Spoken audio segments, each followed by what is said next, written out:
Et là, je m'aperçois qu'il y a quelque chose qui est tellement évident pour moi, tellement évident. Bah, c'est comme ça aussi que je veux, moi, être emmené, quoi. Comment je pétille à l'idée d'être musée. J'étais poussé par une intuition qui était très forte. J'essaie toujours de trouver des améliorations. Ça bouscule les convictions des scientifiques. Et là, je me suis dit, il faut faire quelque chose. Et dans une moindre mesure, de changer le monde. Bonjour chers amoureux de la vie, aujourd'hui je suis avec Gabriel et Bernadette et on va vous parler d'un procédé qui s'appelle l'humusation. Alors au début on va vous expliquer qu'est-ce que c'est et puis on va un peu creuser les obstacles que vous avez face à ce nouveau procédé, puis les réussites, les petits pas de réussite que vous avez depuis le début, quand vous êtes arrivé jusqu'à aujourd'hui. Donc on commence par qu'est-ce que l'humusation? Alors est-ce que je peux vous laisser la parole sur ce procédé, en tout cas de mon côté, ça m'a vraiment intéressé donc j'avais vraiment envie de vous le faire partager. Donc allons-y. L'humusation, comme son nom l'indique, ça vient de humus, donc quelque chose qui a à voir avec l'humus, avec la terre, comme nous autres humains. L'humusation est un procédé qui a été travaillé, mis au point par Francis Busigny, qui est un Belge, ingénieur dans l'hydraulique, mais qui avait beaucoup d'acquaintances avec paysans agricoles et qui a commencé par humuser les bêtes qui mouraient à la ferme. Et ça marchait très bien. Alors le procédé, c'est surtout ne pas enterrer, c'est ne pas mettre dans la terre, c'est mettre sur la terre, sur un lit de broyat. Pour les humains, alors, ça fera comme à ceci. peu près 1 mètre cube de broyat. Peut-être plus fin encore. Même plus fin. Alors il y aura, oui, le broyat, il est fait d'éléments comme ceci, mais aussi des écorces, de petites branchettes, d'herbes fraîchement coupées aussi, pour faire une sorte de tapis. Le corps est ensuite mis dans un linceul dégradable, biodégradable, ou le mieux c'est un filet. Et recouvert de 2 mètres cubes de broyat. La butte, elle est surveillée au niveau de la température et de l'hygrométrie. Alors la température va monter très très vite et il va y avoir la rencontre entre les humuseurs, les micro-organismes qui viennent des 10 cm supérieurs de la Terre, avec notre microbiote, donc aussi des micro-organismes. Et tout ça, ça va travailler sur les chairs, toutes les parties molles du corps. On surveille donc la température qui monte très très vite, en tout cas jusqu'à 60 degrés dans les 3 premiers jours. Ah d'accord. Et donc, cette montée en température, elle va avoir un effet destructeur de toutes les bactéries, les virus, tout ce qui est indésirable. Le fait que ça chauffe très vite, ça va absolument neutraliser les odeurs. Oui. Neutralisant les odeurs, l'intérêt, c'est que les prédateurs ne vont pas s'approcher de la butte pour aller trouver ce qu'il y a dedans. Et ça aussi, c'est une précaution. Mais bon, dans les expérimentations, qui d'ailleurs se précisaient ce week-end même en Belgique. D'accord. Donc on va avoir les résultats bientôt ou non, ils ont été présentés. Alors il y a là. déjà une partie de résultats qu'on a. Là, c'était plus pour les résultats sur le sol en dessous des buttes. Le fait que le travail se fait, c'est déjà manifeste. Donc les chairs disparaissent environ en 4 mois. Ensuite, il y a retrait du filet, du linceul dans lequel est trouvé le corps. Et là, il va y avoir enlèvement des prothèses, toutes les prothèses. Et puis, les os, le squelette va être passé à la moulinette, comme ça se fait dans la crémation, ce que les gens ne savent pas forcément. Et ça va être le même processus que dans la crémation. Donc, le squelette est passé à la moulinette et ça va être remis dans la butte qui va être refermée. Et au bout d'une année, pour être vraiment garanti que le travail est complètement fait, au bout d'une année, on a un terreau sain et fertile. Magnifique, voilà, pour le processus. D'accord. Un gros avantage de ce procédé-là, c'est qu'on répond à la problématique des communes, communautés de communes et des villes qui manquent de place dans les cimetières actuellement. C'est très récurrent en plus, et il manque vraiment de place. Et là, l'avantage, c'est qu'au bout d'un an, voire peut-être plus d'un an, mais en tout cas très rapidement, on peut réutiliser l'espace. Donc ça représente quand même quelque chose de beaucoup plus facile à gérer pour une commune, mais on a besoin d'autorisation, d'une autorisation. Voilà, donc ça va, je pense, se faire très très vite, ouais, vraiment. Et donc au niveau des sols, il n'y a pas de contamination. C'est vrai c'est tout de suite la peur qu'on a quand on se dit de mettre des personnes. Alors les contaminations, déjà il faut savoir que dans l'inhumation, la contamination, il y en a. On enfouit un corps sous plusieurs mètres de terre, il n'y a pas d'oxygène et le corps, il va pourrir. Ce pourrissement ne va pas forcément détruire les germes. On sait qu'il y a des anthrax, un germe très très virulent. qu'on peut retrouver 50 ans après. Hein. Et en plus, ça crée des écoulements qui peuvent infiltrer vers les nappes phréatiques et qui sont du coup polluées. Donc il y a quand même vraiment un gros désavantage. Alors pour ce qui est de l'humusation, les bactéries vont détruire tout ça. Il va y avoir un nettoyage de tout ce qui est médicaments, tout ce qui a été ingéré. Parce que les micro-organismes vont déchiqueter ces éléments. Ça va les déchiqueter. À partir du moment où une molécule est mise en morceaux, elle n'a plus du tout le même impact que quand la molécule est complète. Donc elle va être désactivée. Reste une chose que apparemment, ça c'est les études qui vont le dire, enfin le résultat des tests qui vont le dire, c'est la question c'était par rapport aux métaux lourds. Et là par rapport aux métaux lourds, justement, on comptait sur les cloportes qui eux apparemment se chargent aussi de désagréger les métaux. L'emplacement ne va pas être réutilisé tout de suite. Il va y avoir une mise en jachère et les autres buts vont se faire dans les intermédiaires, dans les intervalles. Mais on sait combien d'années de jachère il y aura? Le temps de surveiller le côté sain des sols. Oui. Donc ça peut être variable. Si un corps est bourré de métaux lourds, peut-être que ça va prendre un peu plus de temps. D'accord. Et ça, le résultat des expérimentations vont nous dire. Donc aujourd'hui, au contraire, être mis en terre, on va polluer les sols actuellement, beaucoup plus que l'humusation qui semble beaucoup plus Qui sain. va régénérer les sols. Ouais. D'autant plus que dans l'inhumation, comme dans la crémation, les sociétés de pompes funèbres ne disent pas aux familles que les soins de conservation, les soins conservatoires, pour faire bonne mine au cadavre, c'est extrêmement polluant. Il y a des soucis dans certaines grandes villes d'ailleurs, où des cimetières sont envahis de momies, parce que les corps ne se décomposant pas, ils prennent une place énorme, et donc il va falloir faire une deuxième sépulture en faisant une crémation. D'accord. Pour la crémation, les soins conservatoires vont apporter un effet de dioxine. Le fait que ces produits soient brûlés, ça va dégager de la dioxine. Alors ce qui nous est dit, c'est que la dioxine, elle est filtrée. Il y a des filtres dans les cheminées des crématoriums. Seul souci, il y a quand même un petit peu d'échappement malgré les filtres. Mais le souci, c'est que les filtres, ils sont lavés ensuite à l'eau. Ah oui. Et l'eau, elle passe sous les Après, cabines. l'eau est polluée, quoi. Eh ben, l'eau va être polluée. Voilà. Donc l'humusation, c'est vraiment le procédé naturel qu'on voit dans les forêts où les corps se décomposent avec l'effet des branchages, des feuilles qui tombent sur les animaux morts. Et ça, c'est depuis l'origine des temps. Et si nous réfléchissons bien, couche superficielle du sol sur laquelle nous vivons, c'est un cimetière. De compost. C'est des restes de vivants qui se sont transformés en humus et un vaste fumier. C'est les deux composantes qui font la couche superficielle du sol. Il faut quand même vivre. Oui. C'est ce qui nous fait vivre au quotidien. Voilà, on a le terreau. Voilà, le terreau, le compost qui vient après l'humusation. Il est possible, on l'imagine comme ça, mais ça paraît évident, que la famille va vouloir conserver cet humus pour faire pousser un arbre, pour faire pousser des plants, enfin, etc. Donc ça, ce sera le moyen d'avoir un contact avec le défunt, un contact dans le temps, puisque l'arbre qu'on va mettre tout petit au départ, il va grandir, il va donner des fruits, des fleurs, et il peut y avoir également une stèle au bas de l'arbre qui rappelle la personne défunte, et la famille, les enfants, petits-enfants, etc. pourront venir régulièrement remettre du compost venant d'ailleurs, etc. En tout cas mettre des fleurs autour, etc. Et puis passer un moment de recueillement, voilà, selon chacun, à cet endroit-là. Pour l'instant, on imagine ça comme un jardin de souvenirs, une forêt de souvenirs qui peut être organisée par des communes ou voire des communautés de communes qui disent de cet endroit-là, on mettra en place un jardin du souvenir avec un lieu de promenade aussi. Parce que voilà, ça va pousser, c'est vert. Moi, je vois déjà ça de façon très joyeuse en même temps. C'est voilà. presque poétique en fait. Ouais, C'est poétique de se dire Les Belges on laisse ont un donné arbre. comme idée la forêt de la métamorphose. Oui. D'accord. Voilà, un endroit où les gens pourront planter des arbres en souvenir, forêt de la métamorphose. On voit Oui, c'est l'image joli. on voit l'image des cimetières. Quand on se promène dans le cimetière, en général, c'est pas très drôle.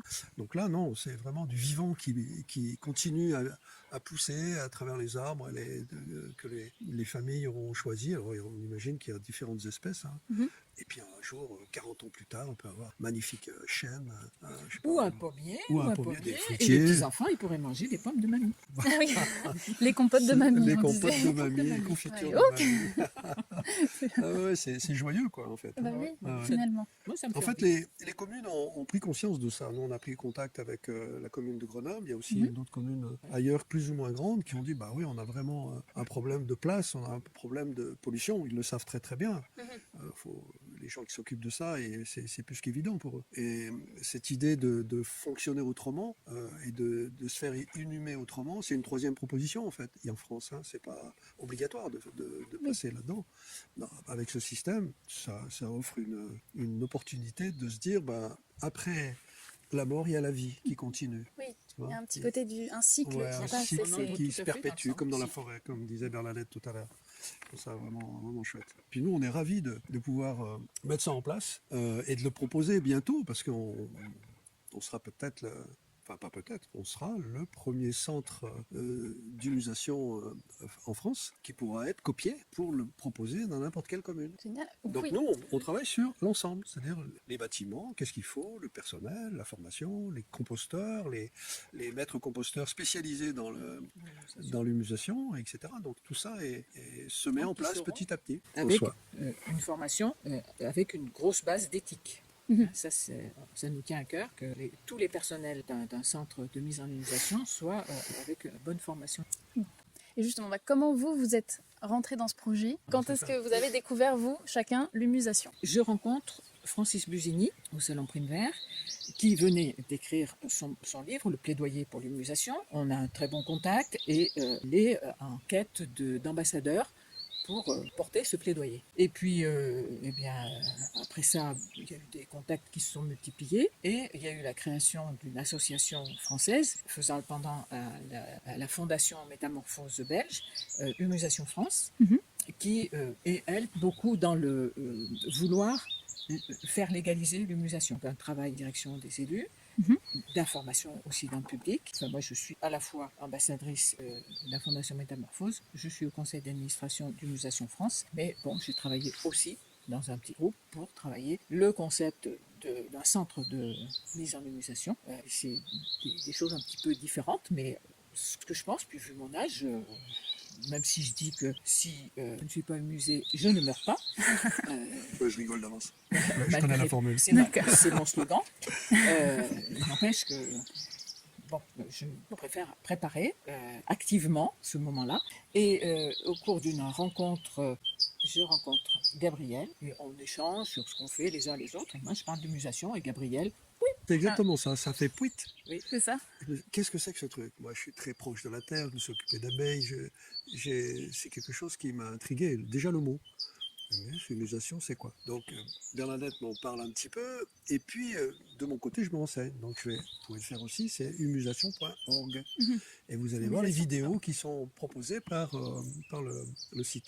Et là, je m'aperçois qu'il y a quelque chose qui est tellement évident pour moi, tellement évident. C'est comme ça aussi que je veux, moi, être emmené, quoi. Je pétille à l'idée d'être humusé. Et puis ce principe-là, après avoir rencontré aussi Francis, c'est un mec qui est sain dans sa tête, quoi. Et il travaille là-dessus depuis bien plus de 10 ans. Oui, Et ça fonctionne. Donc on peut parler des essais qui sont faits en Belgique? T'en as parlé, non? Là, Ben on en là, a j'en ai parlé un parlé. peu. Ah ouais, t'en as parlé. C'est des essais sur des animaux, donc, Oui, c'est Ouais, ça? c'est ça, ouais. sur des porcs. Sur des porcs. porcs. Donc il y a en 2023, 6 buts de porcs. Et les résultats qu'on a eus au bout d'un an sont excellents. Donc là, comme disait Bernadette tout à l'heure, les résultats sur comment est le sol sont donnés ce week-end. Oui. Voilà. Donc on aura les informations très prochainement à ce sujet-là, quoi. Que l'expérimentation dont les résultats se rendent ce week-end ont été faites par une équipe autour de Francis Busini, mais avec des personnes tout à fait compétentes pour valider. Avec contrôle d'huissier, voilà. etc. quoi. Ouais. Dans Ok. les règles. Ouais. Ah oui. Et déjà l'ouverture des buts, on a été au courant. Oui. Donc on l'a pas diffusé, etc. Mais là on peut le dire maintenant. Et les premières ouvertures des buts, parfait. Voilà, au bout d'un an, ils compostent. Maintenant, ils sont allés un petit peu plus loin, on en parlait tout à l'heure, sur comment se trouve le sol, etc. Avec les métaux lourds, Oui. qui est annoncé ce week-end. Ok. Alors ça, c'est pour les expérimentations. En France, il y a une élue de l'Isère, dont le village en souci parce que le cimetière est saturé, aussi les nappes polluées. Et Ah oui. elle a déposé un projet de loi. On a fait plusieurs vidéos avec elle, avec ses adjoints parlementaires, pour lui expliquer les procédures et tout ça, donc de l'humusation. Elle a déposé un projet de loi, après en avoir parlé déjà à l'Assemblée, mais rire narquoisement les élus. Elle a déposé un projet de loi avec 7 autres députés en janvier 2003. D'accord. Mais il n'y a toujours pas de réponse. Il y a un sénateur qu'on a rencontré à Lyon. Il nous a dit qu'il était, lui, tout à fait favorable pour lui-même déjà à l'utilisation et qui a posé une question orale devant le Sénat avec une réponse immédiate du ministre. Et on n'en sait pas plus. Ah, pour l'instant, c'est opaque. On ne sait pas trop ce qu'ils en pensent. Voilà. En même temps, on sait à qui on a affaire aujourd'hui au niveau des autorités, et de l'administration et de nos chères élites. Donc on n'attend pas grand-chose en fait, mais on fait la démarche. Attendre des résultats de personnes qui apparemment s'en fichent ou peut-être sont pas concernées, c'est pas le problème. Ou peut-être, Nous, on fait quelque chose qui permet de mettre des graines de plus en plus, d'annoncer, de dire ça existe, ça va exister de toute façon. Vous dites Ça peut que arriver. c'est sûr que ça va arriver. On attend peut-être les tests qui ont lieu ce Mhm. week-end. Mhm. Vous pensez que ça va être plutôt positif, mais Oh, oui. après, il faut Les voir infos. au niveau de Après, la Terre si tout se il y a passe la Belgique, bien. puis il y a la France. Ouais. Ce qui est intéressant, c'est que d'autres pays sont intéressés. Voilà. En Suisse, il y a 99% de chances que l'immunisation soit faite sur 17 corps humains. Ils En vont plus vite Suisse. que nous. Ah, qu'en ce moment, ils font voilà. des tests C'est- là-dessus. Si les Suisses sont lents, et ben là, ça va aller peut-être plus vite que chez nous. Ça va D'accord. aller un petit peu plus vite. C'est énorme. Bah oui. Et 99% que ça se fasse, de chances que ça se fasse, quand même vraiment chouette. Ok, quoi. donc Voilà. en tout cas, ça va vers la bonne Bien direction. sûr, On bien va sûr. avoir des Et venant de résultats. Suisse, en général, c'est fait Oui. sérieusement. Oui. Voilà. Donc, on ne dit pas dire que chez nous, c'est pas fait sérieusement, mais on peut considérer que les Suisses s'en occupent vraiment sérieusement. Quoi. Oui, mais je vais ajouter quand même qu'on a aussi le poids des lobbies qui travaillent au corps, aux élus. Ou d'autres Pas procédés, il y a d'autres qui vont essayer de pomper les idées de l'immunisation. Le D'ailleurs, travail qui qu'on des a fois fait utilisent le terme immunisation Voilà. pour toute autre chose. pour toute autre chose. Maintenant, les obstacles, moi, ça me paraît évident qu'il y ait des obstacles chaque fois qu'on présente quelque chose de nouveau. Il y a toujours des oppositions. Et c'est particulièrement ces oppositions, ces obstacles qui nous permettent de nous enrichir davantage.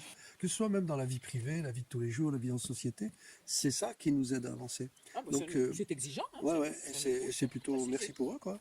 Chaque fois qu'on a des nœuds ou des pierres devant nous, et ben, on va voir si on peut la déplacer ou mettre un coup de pied dedans. Voilà. En fait, pour moi, c'est comme ça. Il y a un côté extrêmement positif que je sens en moi, qui fait que c'est un bon procédé. C'est quelque chose qui est extrêmement riche pour la nature, pour l'avenir, pour les plantes, pour la vie, quoi. Donc, moi, j'ai aucun doute que ça se fasse, quoi. Oui. Ouais. En espérant que ça se fasse quand même pour, comme vous disiez, Pour nous. pour vous. Ah bah oui, Mais de toute en façon, tout cas, ça va dans cette on direction de ce que ouais, j'entends. on meurt pas avant, d'ailleurs. C'est une jolie manière.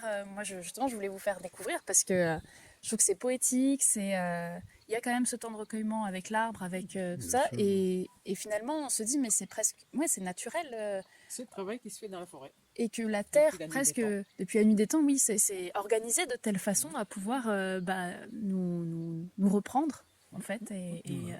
Est-ce que le cycle continue comme ça? Mais la mort qui donne la vie. Mais oui, moi je trouve ça très poétique et c'est vrai que ça donne envie. J'espère que ce sera mis au point. Oui, on se débrouille pour ça. On se débrouille. Enfin, merci de travailler pour moi. Oui, tout Pour le nous monde. tous là. Bon, merci beaucoup en tout cas d'avoir suivi cette vidéo. Encore merci Bernadette Merci à vous. et Gabriel. Et puis je vous embrasse. Si ça vous a plu, Bah, nous mettez aussi. un petit like et puis n'oubliez pas d'aller sur le site donc qui est Immunisation.org. si vous voulez encore plus d'infos. Et merci beaucoup. À bientôt. bientôt. Au revoir.